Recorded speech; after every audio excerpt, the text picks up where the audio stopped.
Et fait le point des activités entreprises depuis la 62e session.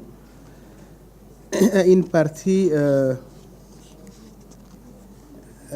concernant les activités devant les organes délibérants de l'Union africaine. Une partie qui ne va pas être longue parce que, chers collègues, vous avez déjà été informés de cette partie du rapport lors de notre session extraordinaire de juillet-août. Une deuxième partie est consacrée aux activités et réunions, événements organisés en marge du sommet. Là également, je crois que vous aviez été informés. La troisième partie, c'est d'autres réunions, événements en qualité de présidente. Et ce sera la fin du rapport en tant que présidente. En tant que présidente, j'ai donc, pendant l'intercession, coordonné le travail du secrétariat dans une certaine mesure et j'ai participé aux réunions des organes délibérants du 25 juin au 2 juillet à Nouakchott, en Mauritanie. La réunion du COREP s'est tenue du 25 au 27 juin, celle du Conseil exécutif du 28 au 31 juin et celle de la conférence des chefs d'État et de gouvernement du 1er au 2 juillet. Devant le COREP, j'ai eu à présenter notre 44e rapport d'activité, mais également le document final de la retraite conjointe de la Commission et du COREP. Dans ma présentation, j'ai relevé les activités et les points saillants de ces activités, que ce soit notre session d'avant et que ce soit celle relative à la session extraordinaire. Et les points, en gros, c'était également la situation des droits de l'homme sur le continent, une partie dans laquelle nous faisons état des développements positifs, mais des domaines de préoccupation. Et sur cette partie, certains États nous ont demandé désormais, comme l'Angola, désormais d'approfondir cette partie et de donner des recommandations. Nous avons également parlé de la situation administrative et financière de l'organe, la construction du siège, et sur chacune de ces préoccupations, il y a eu des États qui ont demandé des éclaircissements, des clarifications. Nous avons l'Angola, le Maroc, le Mali. Sur la situation financière et administrative, nous avons le Zimbabwe. Nous avons également présenté le document final de la retraite qui a récapitulé certaines des principales conclusions des travaux et abouti à des recommandations, dont certaines en faveur de certains points, qui ont posé problème au niveau de la retraite de Nairobi. Nous n'avons pas présenté ces deux documents devant le Conseil exécutif, simplement devant le COREP et à l'issue des discussions, il y a eu une décision qui a clôturé notre 44e rapport d'activité. C'est la décision EXCL2EC 1014 et et une deuxième décision 10-15 portant sur le document final. Donc, comme je l'ai dit, le compte-rendu de tout ceci vous a été largement fait lors de la session extraordinaire de juillet-août. Par rapport aux réunions et événements organisés en marge du sommet, nous avons eu la participation au JMAC du 20 au 21, la réunion de haut niveau sur les femmes et pouvoirs du 30 juin, présidée par Son Excellence le Président Paul Kagame en présence de Son Excellence Moussa Faki Mahamat, président de la Commission de l'Union africaine, en présence de femmes leaders pratiquement de tout le continent, qui s'est soldée par plusieurs recommandations aux États parties et aux partenaires techniques et financiers dans le sens de pouvoir effectivement soutenir une meilleure représentation des femmes dans les organes de prise de décision. Il y a eu également la réunion tripartite du bureau de la commission de la Cour et du comité sur les droits de l'enfant qui devait préparer la réunion de Banjul qui a eu effectivement lieu. Nous avons ensuite, au titre de la troisième partie, participé à d'autres réunions et événements auxquels j'ai été invité en ma qualité de présidente de la Commission africaine. Il en est ainsi de la 6e édition des Journées des réseaux institutionnels de la francophonie.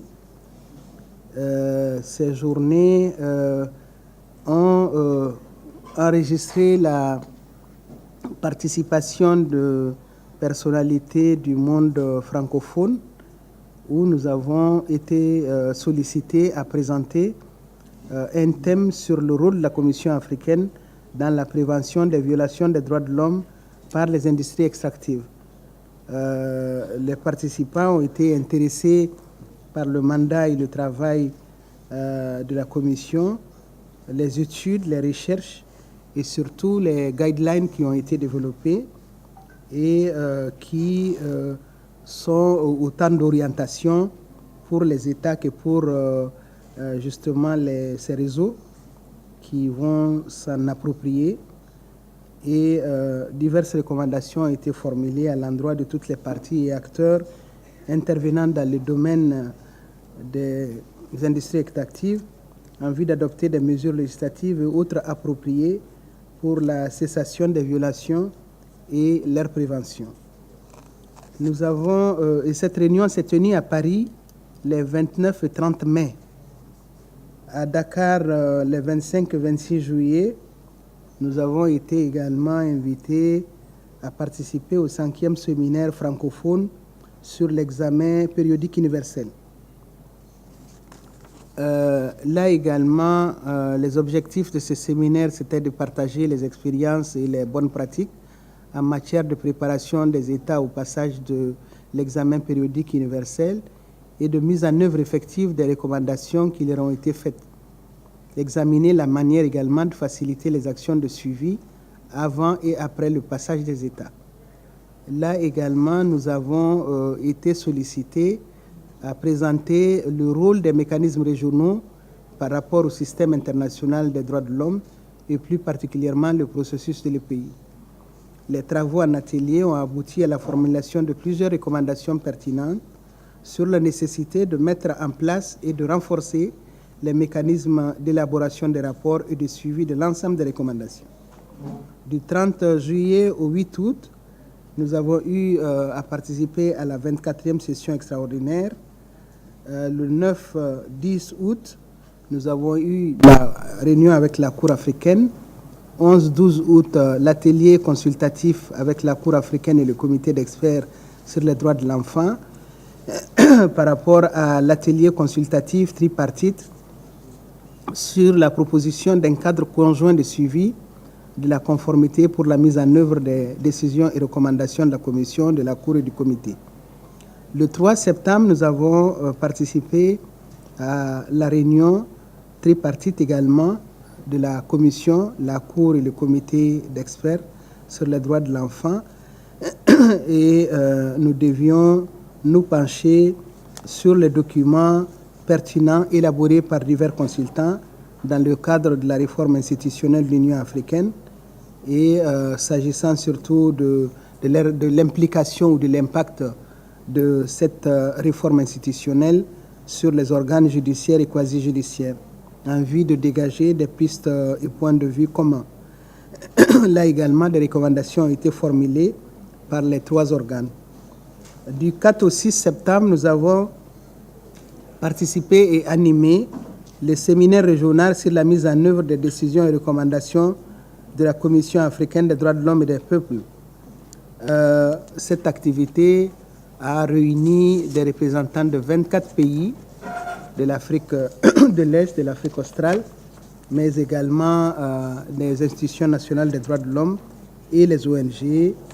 Et les discussions ont porté sur les attentes de ce séminaire, qui sont de mieux préparer et de faire en sorte que les États mettent en œuvre nos décisions et nos recommandations. Nous avons également enregistré beaucoup d'attentes et de préoccupations par rapport aux États partis qui ont demandé à ce que la Commission, dans ses décisions et recommandations, soit les formule de façon plus compréhensible, plus précise, moins longue, et que toutes les parties ont souhaité la mise en place d'un mécanisme de suivi des recommandations au niveau du Conseil exécutif de l'Union africaine. Du 19 au 20 septembre, nous avons été invités par le Centre du Caire pour la résolution des conflits, le maintien et la consolidation de la paix, pour parler de la contribution des femmes à la résolution de la paix en Afrique, consolidation de la paix en Afrique. Nous avons relativement à la mise en œuvre des plans d'action sur la résolution 1325 et relativement également au travail qui se fait et qui se poursuit au niveau de l'envoyé spécial de l'Union africaine sur femmes, paix et sécurité, relever les contributions des femmes des différentes régions dans lesquelles il y a des pays en conflit, pour également démontrer la nécessité et la pertinence des actions des femmes dans la résolution des conflits, dans la consolidation de la paix. Et à cette occasion, nous avons rencontré le Conseil national des femmes de l'Égypte, la Commission nationale des droits de l'homme, le Conseil national des personnes handicapées et le Conseil national pour les questions relatives à la mère et à l'enfant. Nous avons à ces occasions réitéré les remerciements de la Commission et pour l'invitation qui nous a été faite, évidemment, de revenir dans ce pays pour y tenir notre prochaine session ordinaire. Le 12 octobre 2018, nous avons participé au 14e dialogue sur les droits de l'homme entre l'Union africaine et l'Union européenne. À cet effet, nous avons, avec la commissaire en charge du département des affaires politiques, le président de la Cour africaine, le président du board de lutte contre la corruption de l'Union africaine, mis en exergue les avancées dans le domaine d'un certain nombre de thématiques comme la peine de mort, la liberté d'expression, les industries extractives et la question des migrants. Il y avait également à l'ordre du jour les progrès réalisés dans le domaine de l'interdiction de la torture et d'autres traitements cruels, inhumains et dégradants. Les institutions ont exprimé leur volonté et leur détermination à coopérer à tous les niveaux en vue de s'attaquer ensemble aux problèmes urgents des droits de l'homme et de la démocratie sur les 2 continents. Elles ont en effet souligné la nécessité de traduire les engagements en actions concrètes. Sur ce rapport, je pense que c'est surtout un rapport tourner vers l'intérieur de la commission, les commissaires, et je vais passer sans tarder à mon rapport en tant que présidente du groupe de travail sur les populations autochtones. Là, nous avons un premier chapitre sur la définition et le concept. Nous avons un deuxième chapitre relatif aux activités menées en ma qualité de présidente du groupe de travail et un troisième chapitre sur les activités menées par les membres du groupe de travail et un quatrième relativement à la situation des communautés autochtones en Afrique et en ce qui concerne également les recommandations. La section la plus importante étant les recommandations.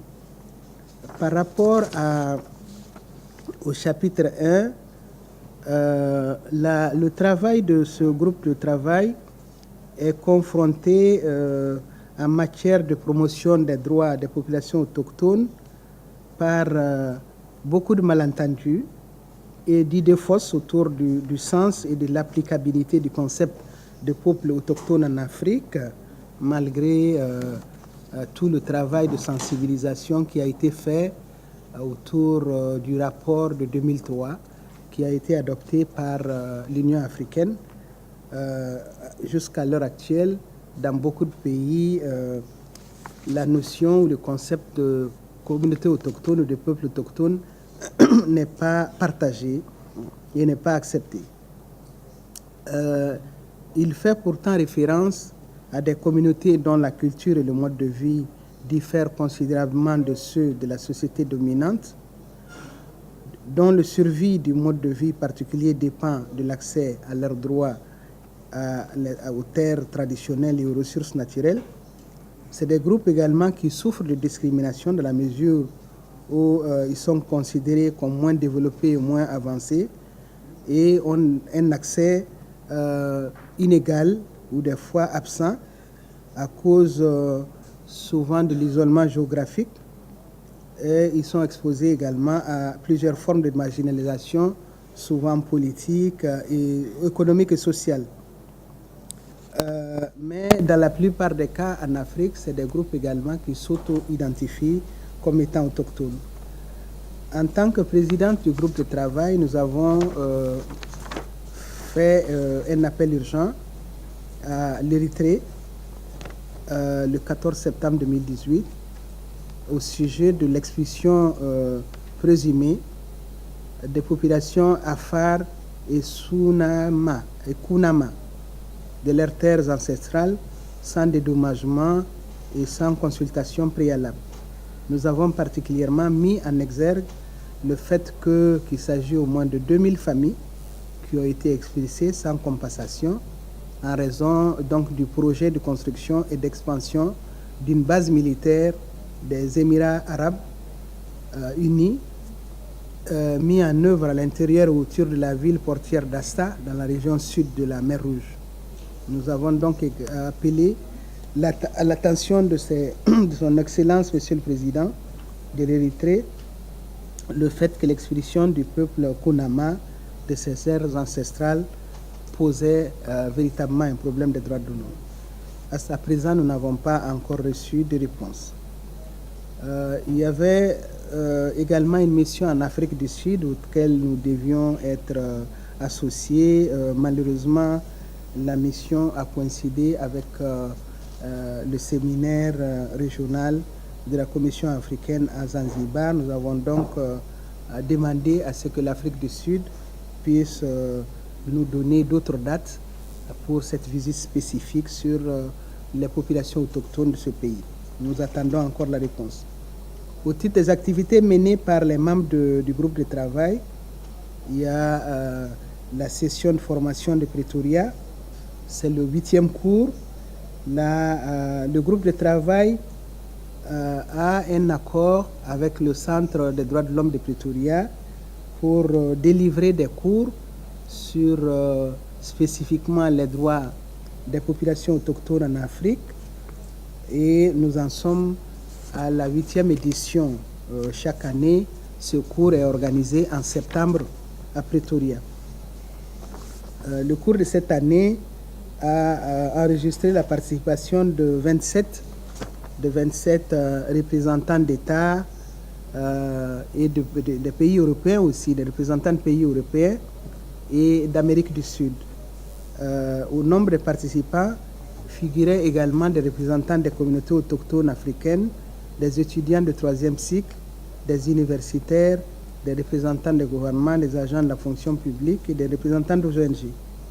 Le cours portait sur plusieurs sujets se rapportant aux droits des populations autochtones, notamment le sens et l'acceptabilité du concept, le cadre juridique et institutionnel, internationaux et régionaux, les droits des femmes, des enfants autochtones, le développement durable, les institutions financières internationales et les ressources qu'elles doivent mettre en place pour le développement des droits des populations autochtones ou en tout cas de leurs activités économiques, les politiques et pratiques de certains États africains par rapport à la thématique des populations autochtones, la conservation et le changement climatique et enfin la protection des connaissances autochtones. Trois membres du groupe de travail habituellement participent à ce cours. Le docteur Milakou Tegen, le docteur Alben Baroumé. Cette année, ils étaient 2, avec l'assistant Samuel Tilahun. Nous avons également un bulletin électronique, La Voix des Autochtones, dont l'apparition a été retardée parce que manquant de contributions. Les contributions nécessaires à sa apparition n'ont pas suffi et donc il doit être finalisé avant la 64e session ordinaire.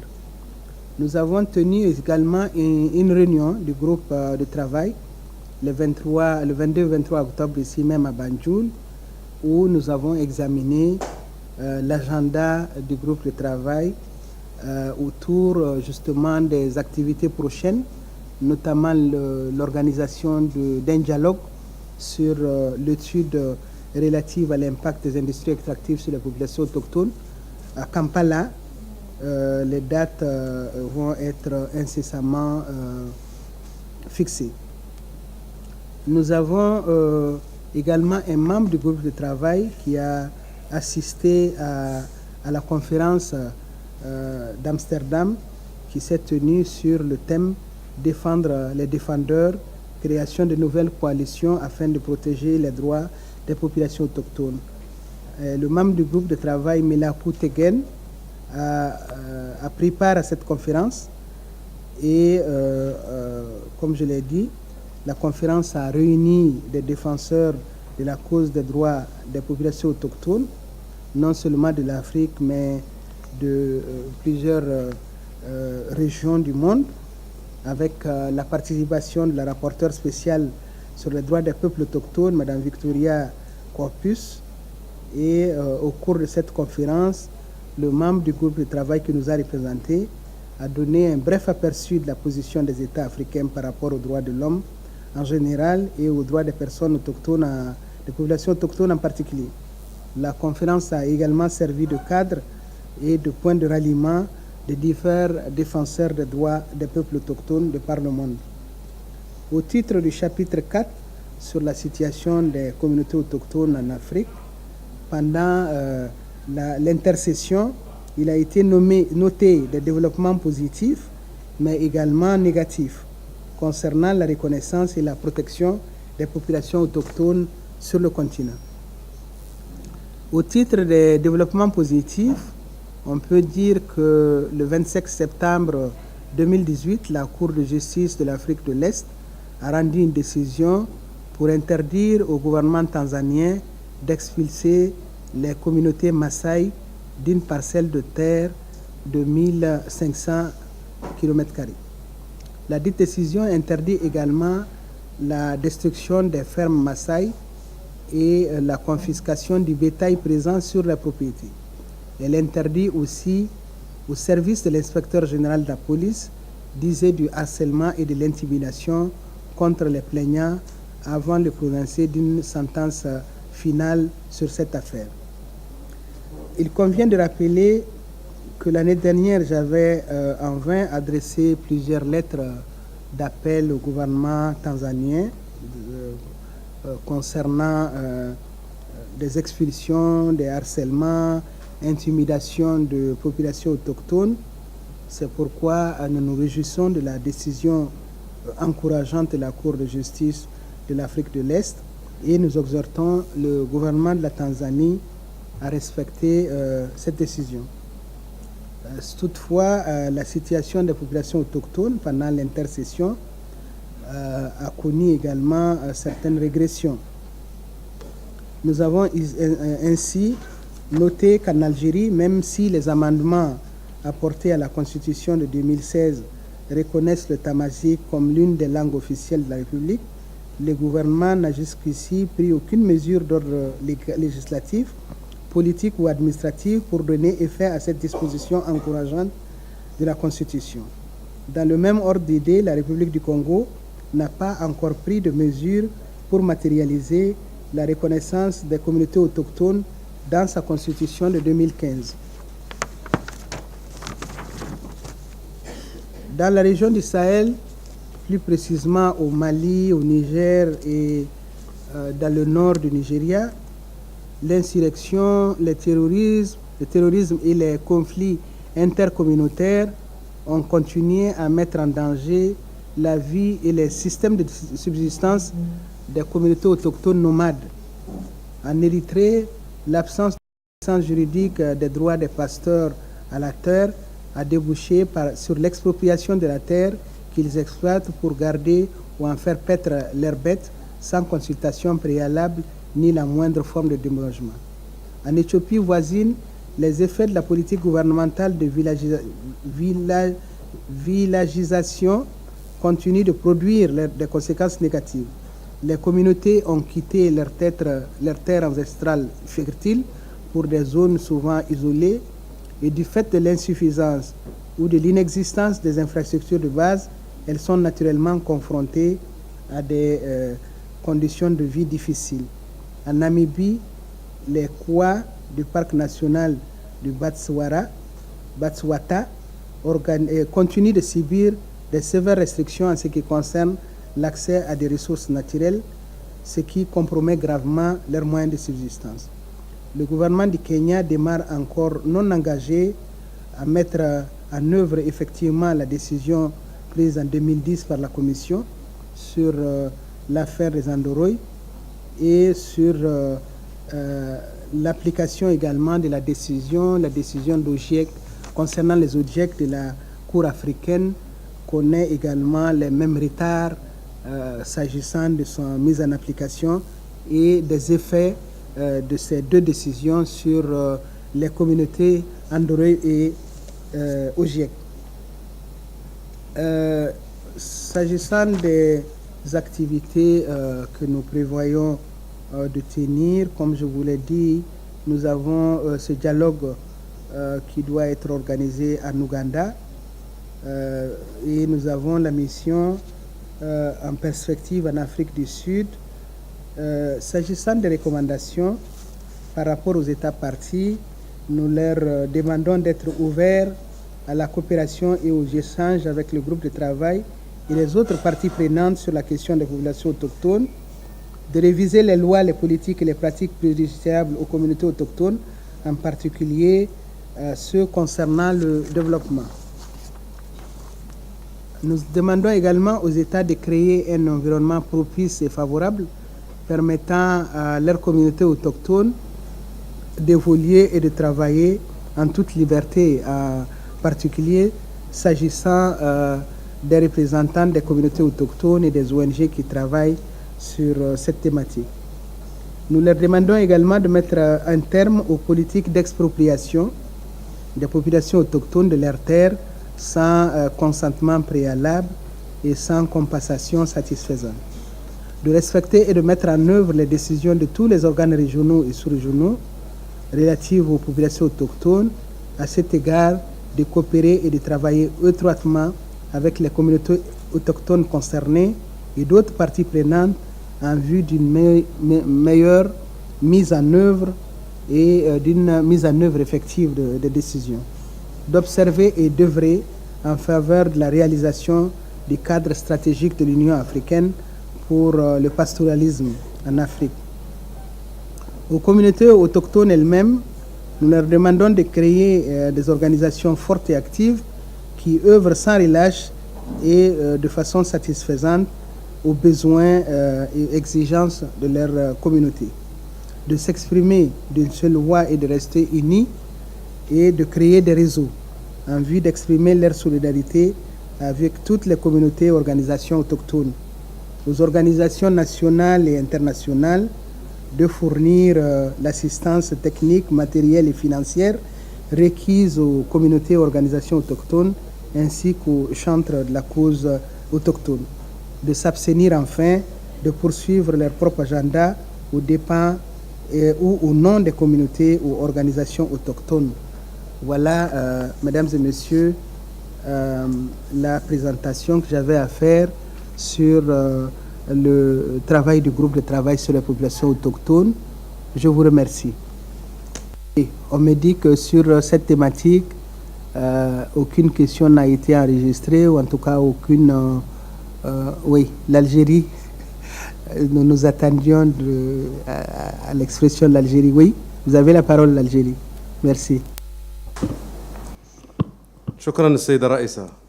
مساء الخير. الحضور الكريم، تابعت باهتمام كبير تقرير السيدة الرئيسة وعلى نشاطاتها، وخاصة تقريرها باسم رئيسة مجموعة العمل حول الشعوب الأصلية. وما جلب انتباهي أنها في مقدمتها أكدت حقيقة هي أن لا يوجد إجماع في الدول الإفريقية حول مفهوم الشعوب الأصلية، ولكن وهذا نحييه ونتمنه أن السيدة رئيسة فريق العمل ذكرت هذه الحقيقة، ولكن عندما تعرضت للجزائر قالت أنها بالرغم من التعديل الدستوري الأخير 2016 إلا أن هناك إجراءات لم تتخذ بعد.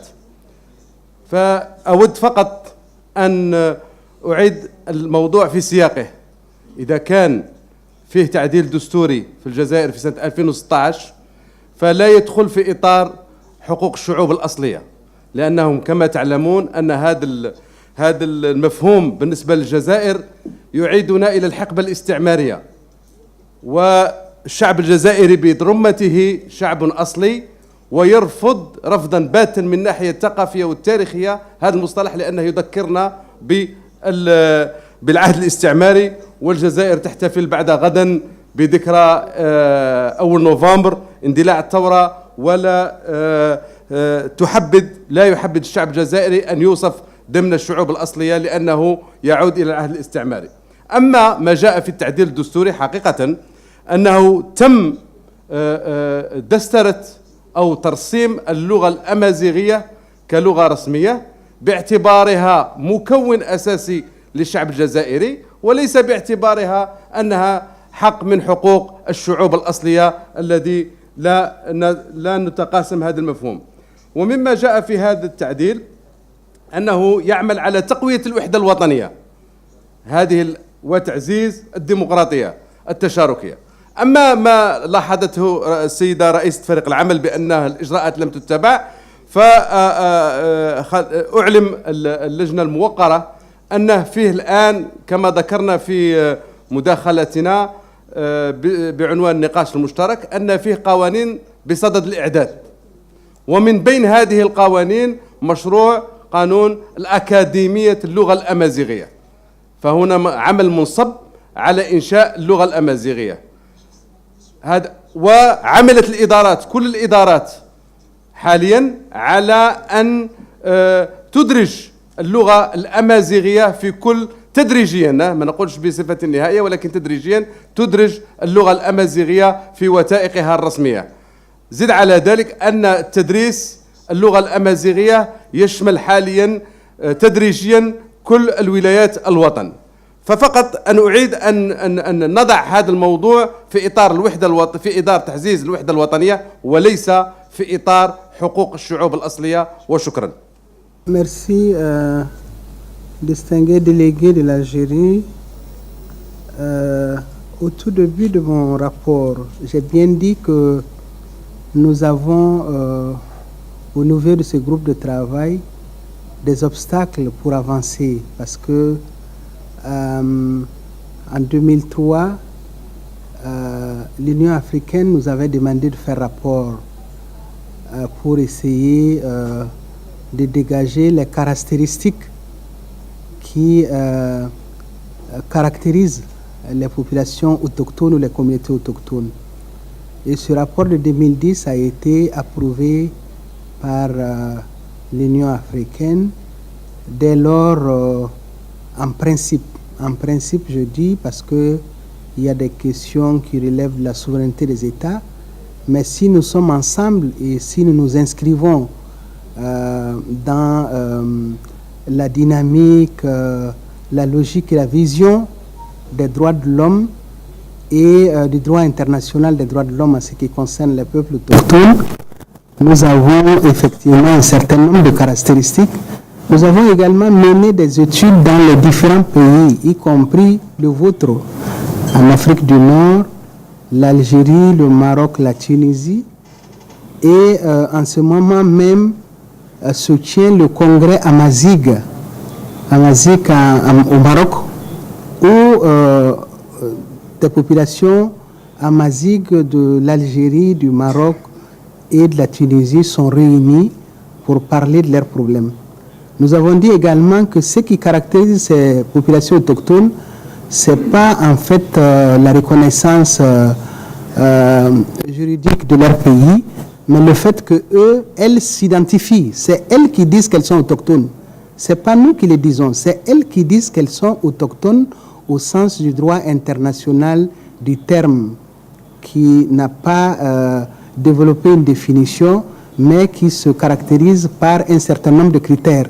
L'éloignement géographique, la langue, l'attachement à la terre, l'attachement à la culture.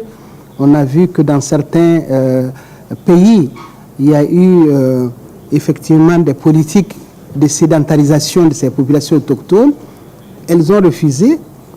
Et la tendance actuelle, c'est pour les pays, après 60 ans d'indépendance, de réaliser effectivement qu'il y a des populations qui ont des besoins spécifiques et qui ont un mode de vie spécifique, comme l'attachement à la langue aussi.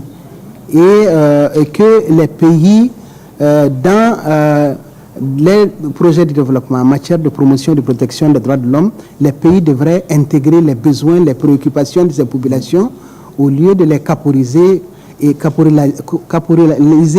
et de vouloir peut-être aussi leur imposer un mode de vie des groupes majoritaires. Donc, monsieur le représentant de l'Algérie, ce n'est pas nous qui disons qu'il y a des populations en Algérie. C'est des couches de population en Algérie qui s'auto-identifient comme communauté autochtone et qui se reconnaissent comme telles. Donc, nous avions à l'époque effectivement félicité l'Algérie parce que le fait de ramener la langue amazigh comme l'une des langues nationales, ça a été aussi le combat de cette communauté pendant longtemps. L'Algérie s'est ouverte à cela et nous avons toujours noté que l'Algérie, sur ce concept, sur cette définition, n'est pas d'accord, mais nous continuons avec les pays qui sont d'accord en attendant justement que ces caractéristiques soient les mieux partagées en Afrique. C'est tout simplement ce que nous voulons dire et nous allons certainement continuer à pointer du doigt des développements positifs tout en regrettant que les pays ne reconnaissent pas justement ces populations autochtones comme elles-mêmes se reconnaissent. Cela dit, nous ne pouvons pas obliger un pays à les reconnaître ou pas, tant que ce sont des citoyens à eux, mais nous disons simplement que les caractéristiques que nous dégageons sont des caractéristiques qui sont dans le rapport de 2003 de la Commission africaine sur les populations autochtones en Afrique et qui a été régulièrement adopté par la Commission de l'Union africaine. فقط سيد الرئيس لو سمحت لي أن أضيف فقط أن أقول أنها لغة رسمية وليس وطنية، كانت وطنية فأصبحت الآن رسمية. وأضيف كذلك أن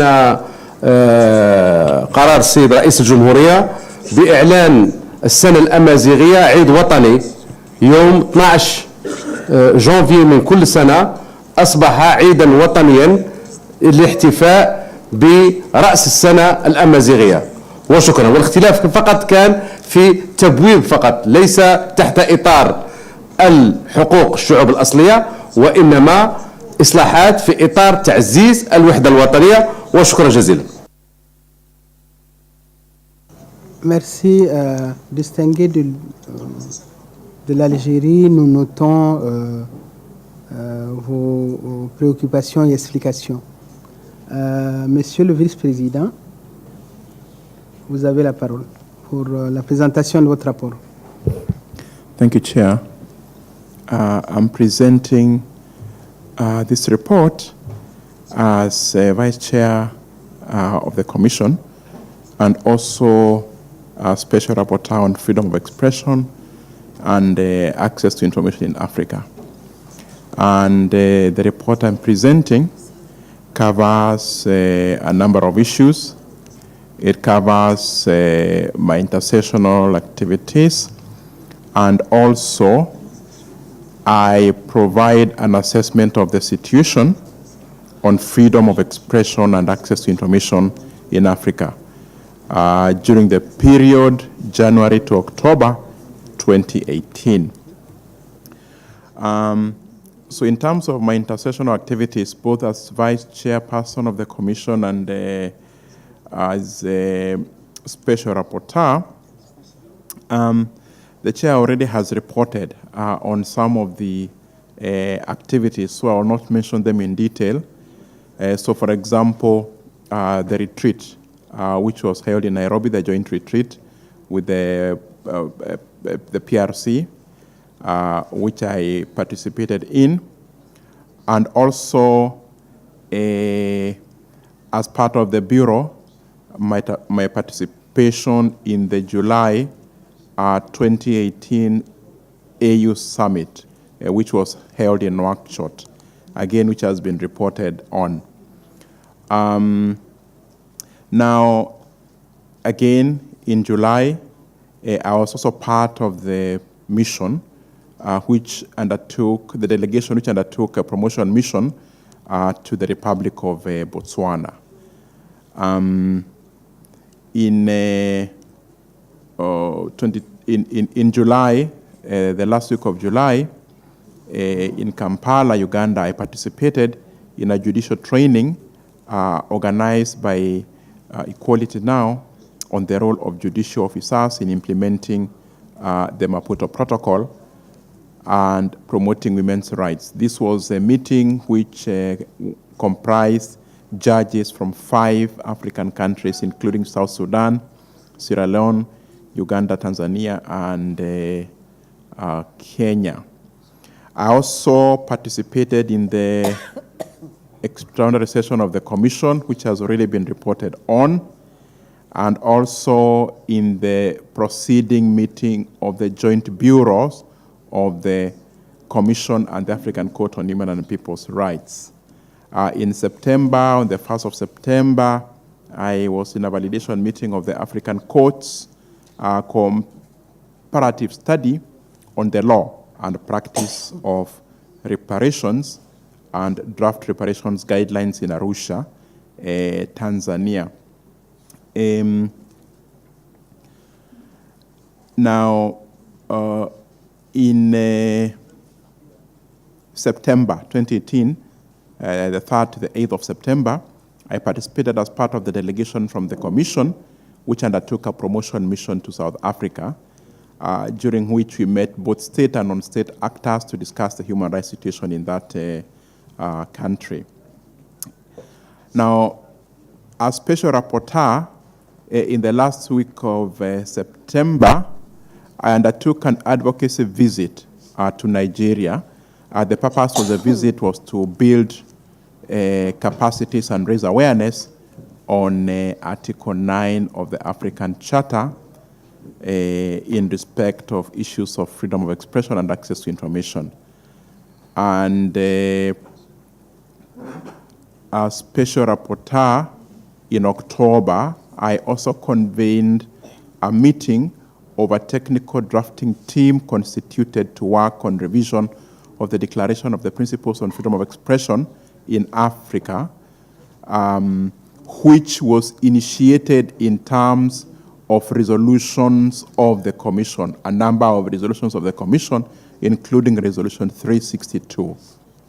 Now, I should say that, again, the report, my report, which is a public record because it has been circulated and it's on the website, sets out the activities which then undertook as a rapporteur, particularly in terms of press releases and other activities which I raised during the intercession. So I'll actually not read through those because I think there's what I want to concentrate on.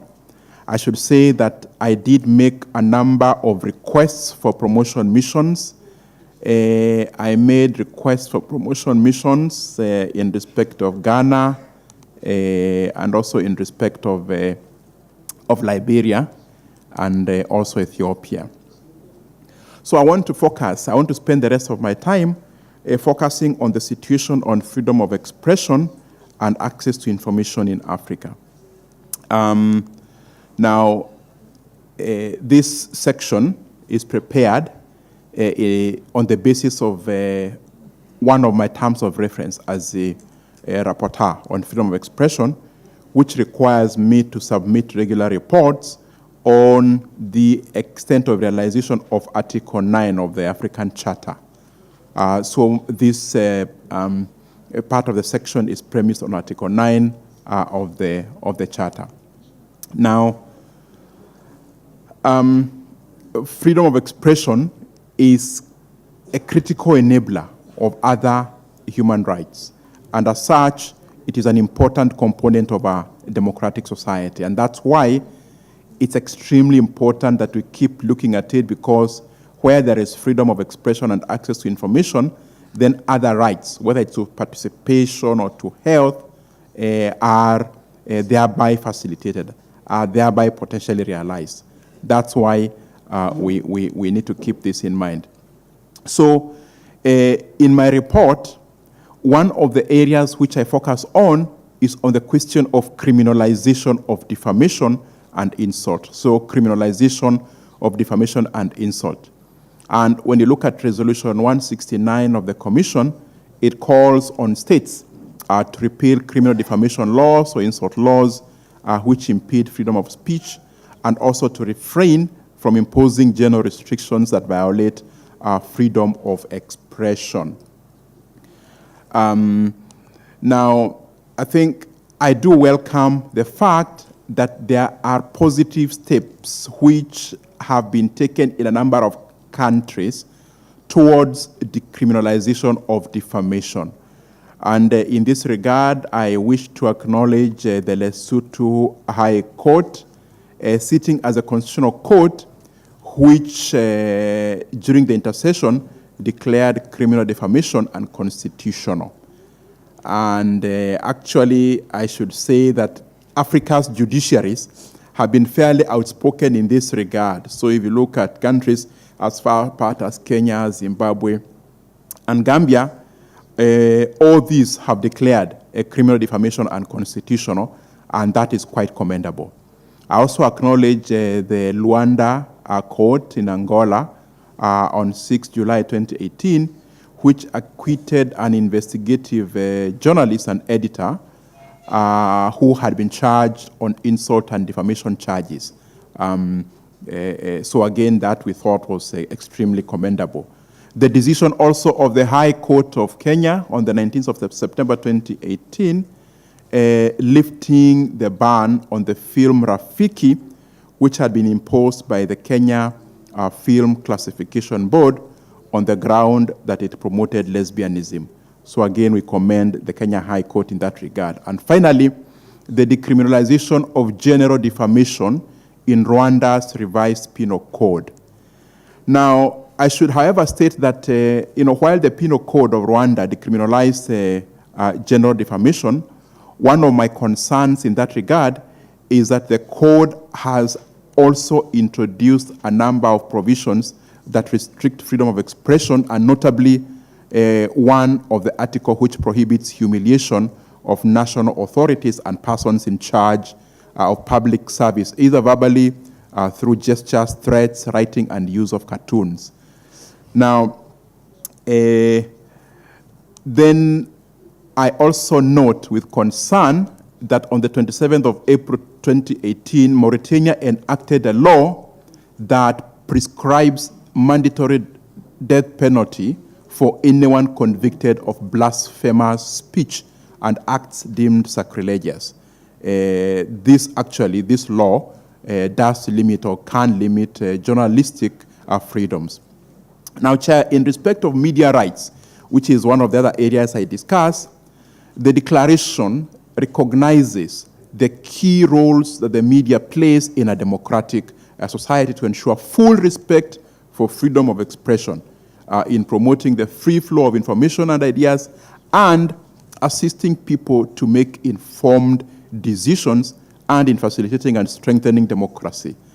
Now, the importance of the media cannot be understated. The media is extremely important, and we all need to recognize that it facilitates a lot of work. It is at the center of the full realization of the public's right to receive and access information.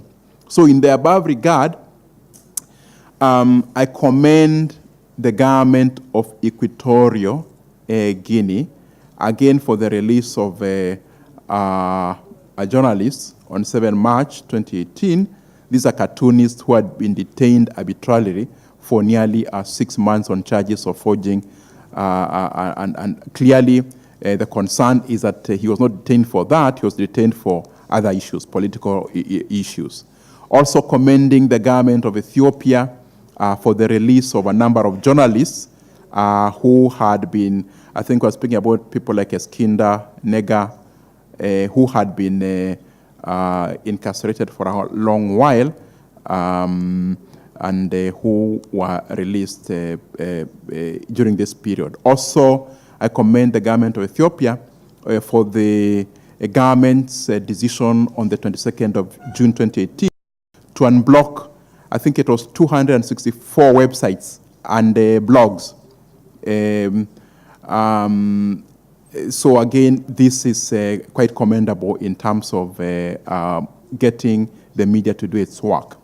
Now, on the question of the safety of journalists, I remain concerned about attacks and killings of journalists which continue to take place around the continent. And the thing is that even where attacks and killings are not caused by the state still does have a positive obligation to investigate those attacks where they happen. And so again, in this regard, and extremely sadly, we have instances, for example, in Somalia, where journalists have been killed and investigations have not happened. We have instances, and I cite Ghana, where a news agency reporter was attacked, on the basis of perhaps instructions by an opposition politician. One of my greatest concerns in the last few months has been the situation in Uganda, where a number of journalists have been attacked, arrested, detained, and the equipment confiscated for covering politically sensitive news. I think there are a whole lot of instances which I cite in the report in respect of Uganda, and indeed I did issue a number of press releases during the intercession raising those concerns. I also cite Sudan, where journalists have been arrested and held for more than 3 weeks without being formally charged. I think the laws are clear that you need to be charged within a certain timeline. Also the DRC, the Democratic Republic of the Congo, where there have been at least 27 reported cases, where security officers have detained, threatened, or assaulted journalists covering a protest calling for democratic elections.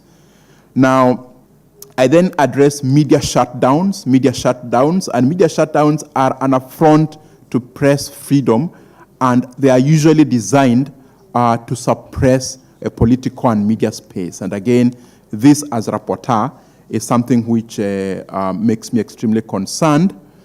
So that, for example, on the 23rd of May, 2018, the president of the High Authority for Audiovisual and Communication of Benin suspended a Tribune, a privately owned daily, for what was supposed to be a violation of the Code of Information and Communication and the Code of Ethics of Press without notice or public hearing. So you see that this sort of thing can happen without notice is something which, again, we are saying should not be happening. We also cite Gabon, and again, an instance where a public TV station was banned. I also cite Bamako, Mali, again, where we have an instance of a suspension of a privately owned radio station just before the announcement of the results of the first round of elections.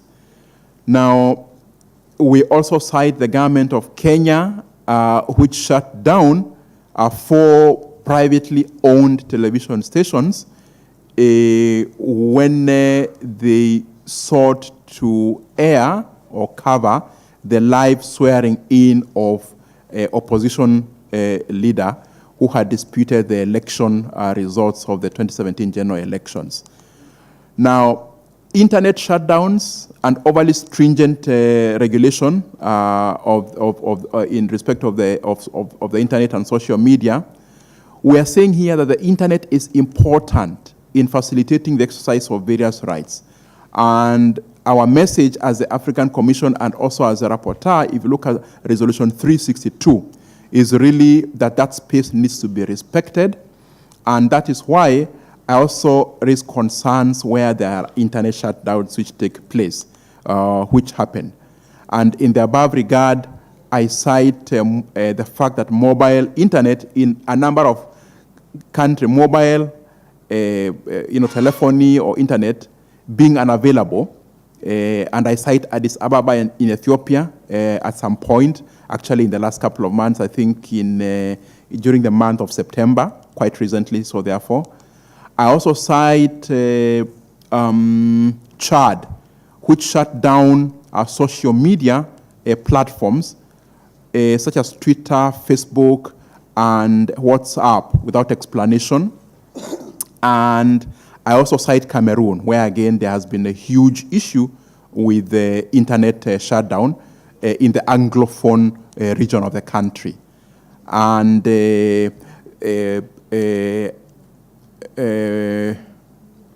I'm also concerned about the increasing trend where states establish stringent regulations on the internet, including the introduction of social media taxes, and also in this case, first of all, there are some positive things that have happened. So I welcome and commend the government of Benin for cancelling the social media tax which they had initially introduced. So clearly they realized that wasn't a good idea and they did cancel that. But however, we still have a number of states which either have introduced or are in the process of introducing social media taxes. And here, we're speaking about, again, countries like Uganda, which has been well spoken of. People have spoken about it for us, so I think we know, and it's in the report set out quite clearly.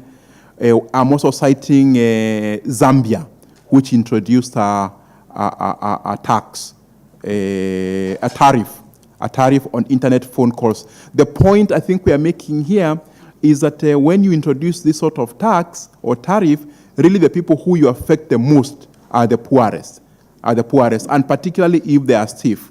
Also, I cite the introduction by the government of Kenya of 15% excise duty on phone and internet data in the Finance Act of 2018. Now,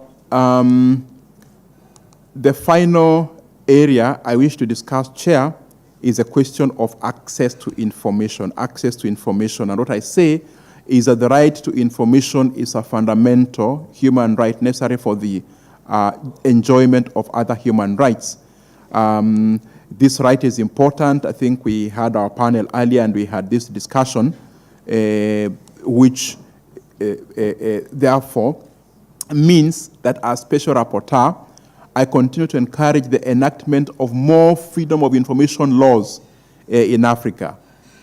So I commend Seychelles, very particularly Seychelles, because Seychelles has just promulgated the Access to Information Act of 2018 in July of this year. This act will enable the public to access information held by public authorities performing a governmental function. I also know that Ghana is in the process, hopefully, of finalizing its bill and enacting its bill, hopefully in the next couple of weeks. So again, I encourage them to keep doing that, which then will mean that with Seychelles, we have at least 22 countries in Africa now which have a freedom of information legislation. I recognize that while adoption of national access to information legislation is commendable, it should be supported by implementation. And so again, that's why I already have said I welcome the fact that Nigeria agreed that I should go there, and I did go there to provide some technical support, and I do offer other states this support. I think the point which we need to keep in mind is that we are speaking about supply side of information as well as demand side of information. We are saying that states should ensure that their civil service, their public officials provide information. And then they should also ensure that the public is aware that they can actually ask for information. So in conclusion, therefore, the sorts of requests and urgings, recommendations which I make to states really is that, as I have said before, we do need to repeal, all of us, all states need to repeal laws that continue to restrict freedom of expression and access to information. Also to protect journalists and media practitioners and to investigate attacks on journalists in accordance with the resolutions of the Commission. Also to address access to information legislation in line with the standards elaborated in the model law on access to information in Africa. To refrain from internet shutdowns and slowdowns. To recognize that access to the internet is fundamental to exercise of the right to access information, and to set up open data portals and e-government services and provide universal access by zero rating government information on the internet. And finally, which is a call I made also in my last report during the last session, that I call on states to ratify and implement the protocol to the African Charter on Human and People's Rights on the rights of persons with disabilities in Africa, which has specific provisions on freedom of expression and access to information. And as well, also, that they should ratify or become party to the Marrakesh Treaty to facilitate access to published works for persons who are blind, visually impaired, or otherwise print disabled, which promotes the right to access information for the blind, visually impaired, and otherwise print disabled individuals. I thank you, Chair. Thank you.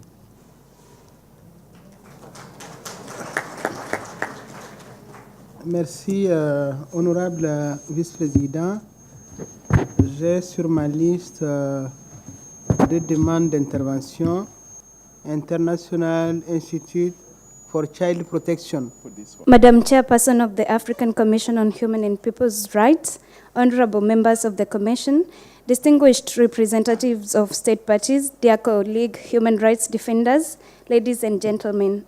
Article 19 Eastern Africa welcomes this opportunity to address the Commission on the State of Freedom of Expression and Access to Information in Africa. We would first of all like to congratulate the Special Rapporteur for their tireless efforts in promoting and protecting freedom of expression and access to information on the African continent, and we welcome his report.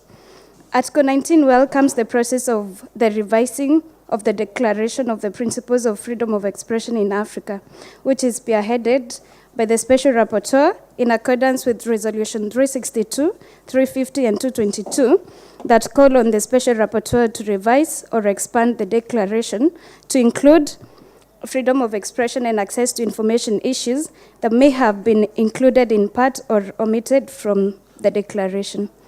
Article 19 notes that some of the issues that are omitted include issues on digital rights, especially data protection, electronic transactions and cyber security, and their relation to freedom of expression and access to information. We would like to commend the 24 member states that have enacted data protection or privacy legislation. Additionally, we urge the 15 that have draft data protection or privacy legislation to speed up their efforts and adhere to international human rights standards in their drafting. Article 19 further notes that the use of new cybercrime and cybersecurity laws in overly stringent regulation of the internet in various African countries, contrary to the African Commission Resolution 362, which affirms that the same rights that people have offline must be protected online. As evidence of this, we would like to draw the attention of the Commission to the situation in Tanzania, where in March 2018, the government passed the Electronic and Postal Communications Online Content Regulations 2018. These regulations introduce prior restraint mechanisms which curtails both freedom of expression and information. Madam Chairperson, Article 19 welcomes the decriminalization of defamation in Lesotho, but you're also concerned that criminal defamation is being reintroduced through the new cybercrime laws, such as in the case of Kenya, through the Cybercrimes Act 2018. We also highlight the case of Uganda, where the government has introduced social media tax, and Kenya, where the government introduced 15% excise duty on phone and internet data in the Finance Amendment Act 2018. We also wish to emphasize and urge state parties to ratify the Marrakesh Treaty to facilitate access to published works for persons who are blind, visually impaired, or otherwise print disabled, as well as the protocol to the African Charter on Human and People's Rights on the rights of persons with disabilities in Africa. This is especially in realization that the rights to freedom of expression and access to information are facilitative rights. Finally, we reiterate the determination of Article 19 to continue to work closely and increasingly with the mechanism of the Special Rapporteur on freedom of expression and access to information in Africa. We thank you. Faites signe, s'il vous plaît, quand on appelle votre nom, faites signe. Hein? 3 minutes. Our collective action to fight corruption and advance human rights in Africa is seriously undermined by the concept of administrative loyalty and its implication on the Act on Transparency Initiative in Africa, African Public Services, which is contradicting the African Charter. Madam Chairperson, the oath of secrecy, which is part of the civil service tradition on employees to take an oath of allegiance before the assumption of duty all over the continent, is being misused by authorities in the public sector to deny access to information. The wording of oath of secrecy administered to public servants can only be indicatively unambiguous phobia and a deep-seated disrespect for free flow of information on the part of clearly desperate masterminders of the whole unedifying exercise. This action renders efforts and values expressed in the model law on access to information in Africa worthless. Madam Chairperson, signatories to the African Union treaties, charter, protocols, have all demonstrated political will to fight corruption and advance human rights on the continent. However, authorities continually refuse to make public important documents such as audit reports, procurement reports, project reports, extractive industries concessionary contracts, dividend statements, and use of revenue. Some sources of certain cash flow to State House, often referred to as anonymous donations, while information on political party finances have all been made inaccessible by the authorities in Ghana, Nigeria, Cameroon, Gambia, South Africa, Sudan, Cameroon, Togo, Angola, and many more. Even anti-corruption campaigners and researchers are not given due consideration when it comes to access to information that are in public domain. Madam Chairperson, the general attitude of authorities in Africa to access to information is contributing in no small manner to fewer cases of arrest and prosecution of corrupt public officials and private individuals with a view to further corruption prevention in both public and private sectors. African politicians, men and women in authority, cannot afford to portray themselves as sworn enemies of openness, accountability, anti-corruption, transparency, which now is widely defined as the concept of good governance. Finally, IICP and Anti-Corruption Coalition of the Gambia calls on the state parties to the present charter to respect Article 1 and Article 9.1 of the African Charter on Human and People's Rights, give due consideration to the Commission's Resolution 367 and 236 when drafting Oath of Allegiance, and to take necessary measures to adopt the model law on access to information. Thank you. Thank you, Chair. Just to thank the contributions and to acknowledge the support which I continue to receive, both from states and also from civil society organizations, including Article 19. Also to say that, yes, indeed, we are in the process of reviewing the declaration, and in terms of the directions which were given by the African Commission, we will use a public process so that we ensure that there is consultation across the board. So I look forward to that process, and we'll be communicating both through use of our website, but also through specific note verbals, which shall be sent to the various states at the appropriate time. So thank you so much, Chair. Merci, Vice-Président. Nous donnons à présent la parole à l'honorable commissaire Youn. Thank you, Madam Chair. Madam Chair, this is my report in my joint capacity as Commissioner and Chairperson of the Working Group on the rights of older persons and people with disabilities in Africa.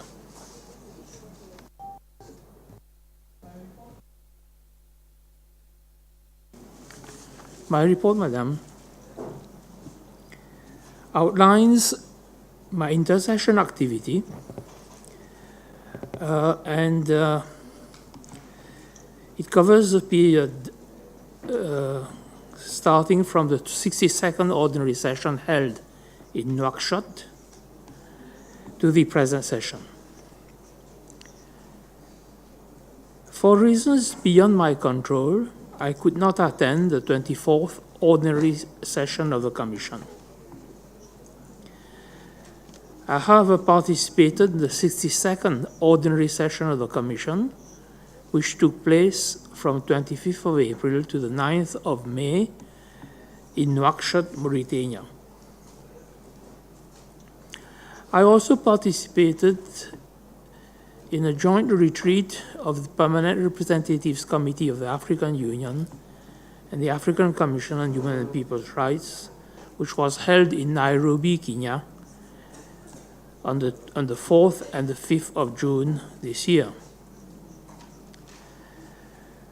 Now, at that joint retreat, I had the opportunity to reiterate my appeal to the permanent representatives of the states to ratify the two protocols to the African Charter on Human and People's Rights, namely the Protocol on the Rights of Older Persons in Africa and the Protocol on the Rights of People with Disabilities in Africa.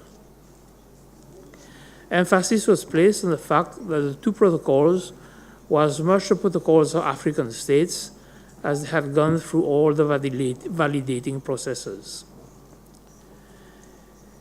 It is gratifying, Madam Chair, to note that the Permanent Representatives Council subsequently issued a resolution and a communique calling on all states that have not done so to ratify the two protocols. The present situation does not see much progress achieved in that respect, and so far, only 11 states, namely Benin, Burundi, Chad, Comoros, Ghana, the Kingdom of Lesotho, Mali, Mozambique, Sierra Leone, Togo, and Zambia, have signed the Older Persons Protocol.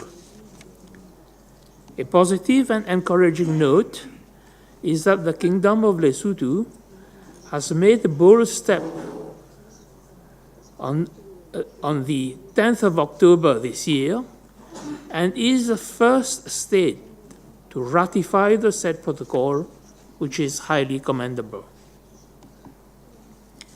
As for the Protocol on the Rights of People with Disabilities, so far, only the Central African Republic has signed it, and there's a lot of advocacy work which remains to be done for the signature and ratification of these two very important human rights treaties protecting rights of two of the most vulnerable groups in our communities.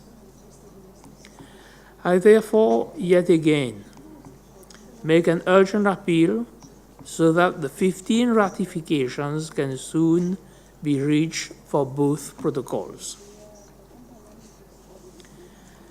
On the 28th of August, on the initiative of Mr.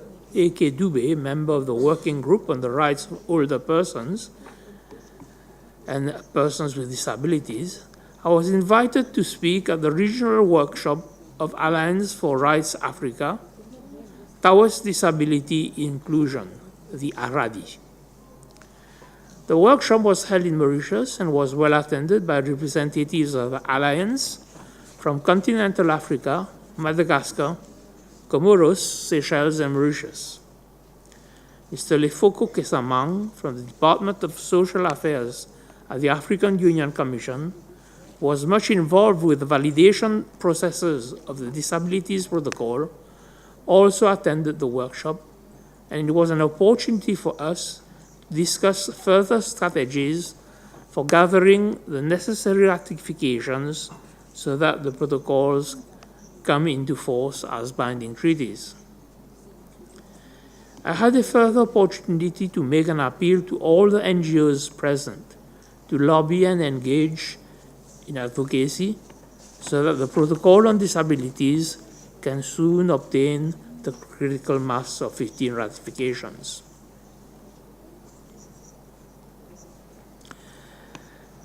I will now move on to the development of the Protocol on the Rights of Citizens of Social Protection and Social Security. You will recall, Madam Chair, that the African Union Commission has duly mandated the Commission to develop an additional protocol to the African Charter on Human and People's Rights on the rights of citizens to social protection and social security.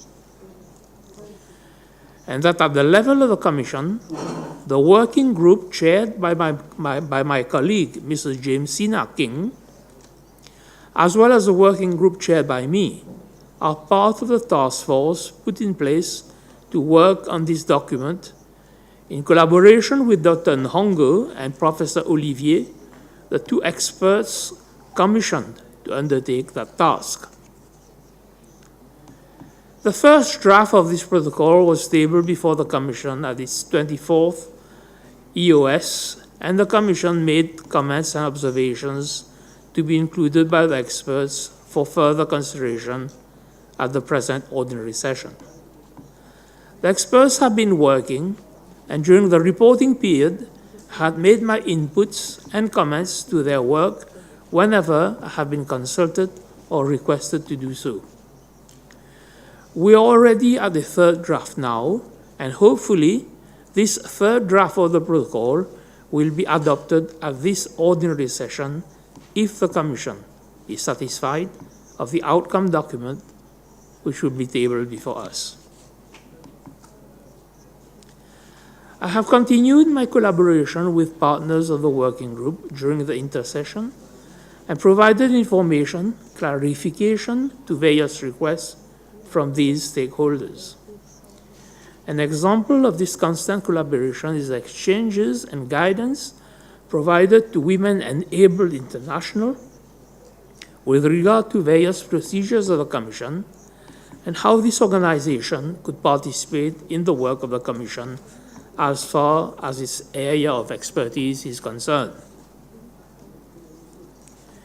From the 8th to the 14th of October 2018, I was in the Kingdom of Lesotho to carry out a promotion mission in my capacity as Commissioner Rapporteur for this country.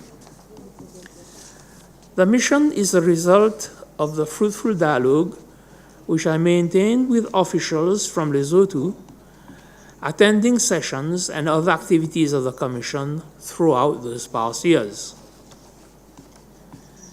Following the authorization of the government of Lesotho, my mission effectively took place, and I was able to meet and discuss with the relevant stakeholders as per the terms of reference shared with Lesotho regarding this promotion mission. I must say that it is one of my most fruitful missions, as apart from having gathered the necessary information on the current human rights situation in Lesotho, I was given a draft of the State Periodic Report of Lesotho, which was prepared in an effort to clear the backlog of such reports to be submitted by state parties as provided for under Article 62 of the African Charter. It is my understanding that Lesotho will finalize its report in the coming weeks and submit the same to the Commission through official channels, and I look forward to the consideration of the report, hopefully at the ordinary session following the present one. Further, it is while I was still in Lesotho carrying the promotion mission and advocating strongly for the ratification by Lesotho of the two protocols on which my special mandate worked, that on the 10th of October, Lesotho positioned itself as the first state party on the continent to ratify the protocol on the rights of older persons. I once again commend this positive move and look forward to the domestication of the said protocol. I also avail the expertise of my working group and myself to assist in the domestication process of the protocol. At this juncture, it is important to reiterate my appreciation to the government and people of Lesotho for the frank and constructive discussions during my promotion mission. The preliminary findings of my mission are available on the website of the Commission while awaiting the release of the full and comprehensive report of the mission. I take this opportunity to urge the other states parties for which I am the Commissioner Rapporteur to extend an invitation to the Commission to carry out promotion missions or respond positively to the request of the Commission to do so. These countries are also urged to comply with their obligations under Article 62 of the African Charter by submitting the outstanding state periodic reports for consideration by the Commission. In conclusion, I would again appeal to state parties to increase their efforts to promote and protect rights of older persons and people with disabilities. This could be achieved by ensuring that the continental legal framework pertaining to these vulnerable groups is in force. This entails that the two protocols I referred to do receive the required 15 ratifications each. My remaining time at the helm of the special mandate dealing with the rights of older persons and persons with disabilities would have a specific focus on advocating for the universal ratification of these two protocols. And I call on all partners to join this noble venture. Further, I recall having indicated in one of my precedent intersessional activity report that the unexplored field of the mandate remains the areas of systematic research, comprehensive monitoring, and compilation of data and good practices regarding the rights of older persons and persons with disabilities in Africa. This assertion has not changed, and I invite stakeholders and partners to assist the working group in exploring this part of its mandate. I finally extend my appreciations to state parties, partners, and others who strive to ensure that older persons and persons with disabilities in Africa are not left behind. Madam Chair, I thank you for your kind attention. Est-ce qu'il y a des demandes de prise de parole d'Algérie? شكرا سيدة الرئيسة.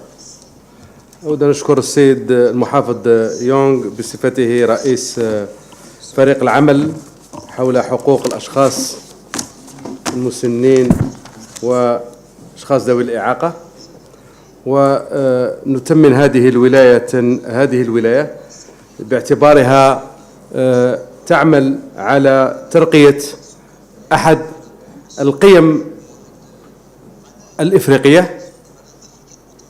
وللأسف أن لاحظنا أن مؤخرا مع التطورات التي حدثت في المجتمعات الإفريقية أصبحت هذه القيم الإفريقية تضمحل يوما بعد يوم، وبالخصوص الاعتناء بالأشخاص المسنين الذين يعتبرون في ثقافتنا المرجع والذين يجدون النصائح والذين يقومون بحل كل ما يطرأ في المجتمع من خلافات أو نزاع. وأثناء تناوله لهذا الموضوع تناول 3 نقاط، وهي حل الأشخاص المسنين وأشخاص ذوي الإعاقة والضمان الاجتماعي. ولو سمحتم لي سيدة الرئيسة أود أن أتقاسم معكم بعض هذه النقاط فيما يخص التجربة التي تخص بلادي. فهذه القيم التي تحدث عنها المحافظ يونغ أصبحت الآن مكرسة في الدستور الجزائري لما لها من أهمية، خاصة في التعديل الأخير.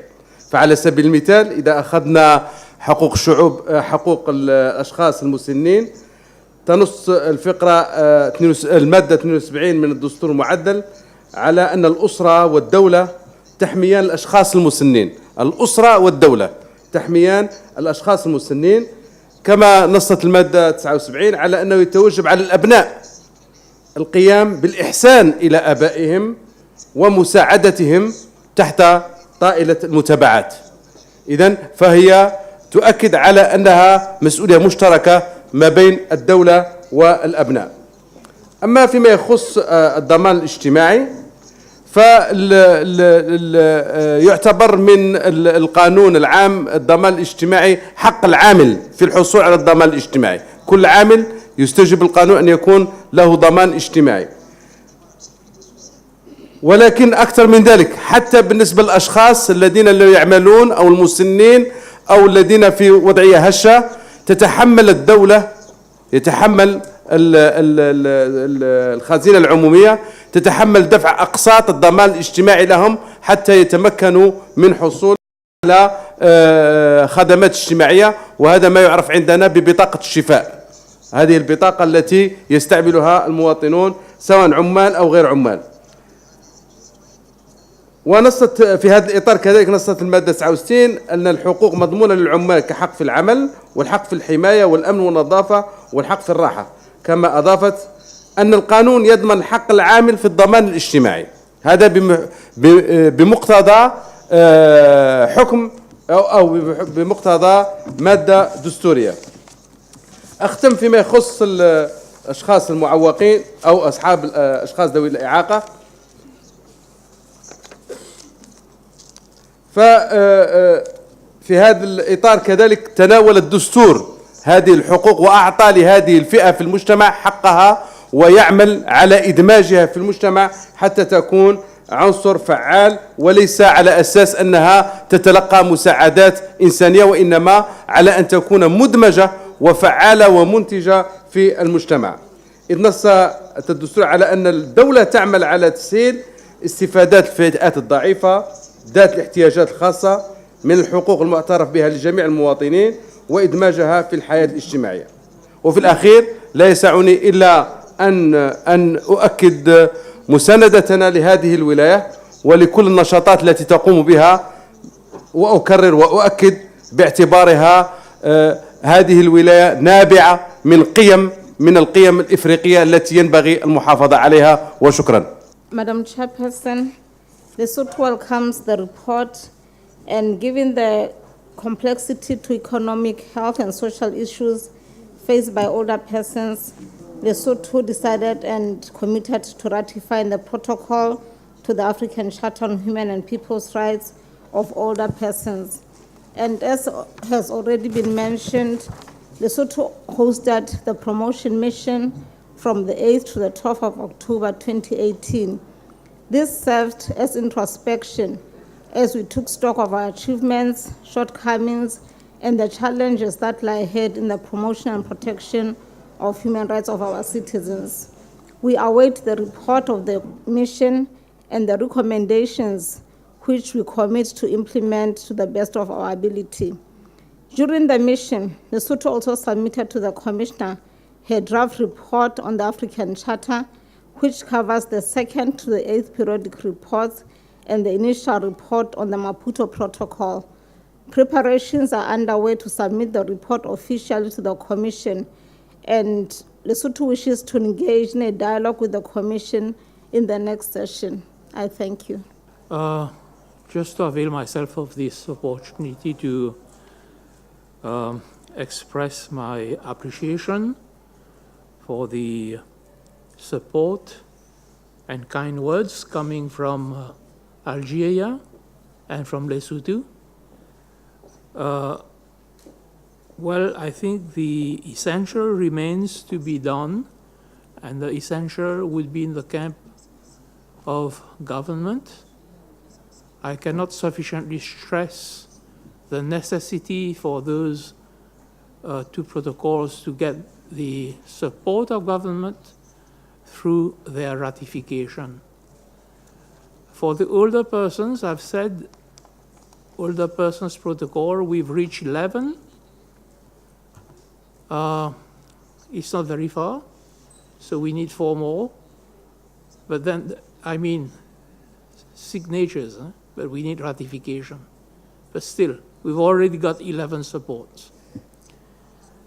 So, Madam Chair, thank you very much, and I think I'll end on this note. Merci, commissaire Youn. Merci également aux distingués délégués de l'Algérie et de Lesotho pour leur contribution de qualité. Nous allons terminer par ce rapport du commissaire Youn, terminer les travaux de la journée.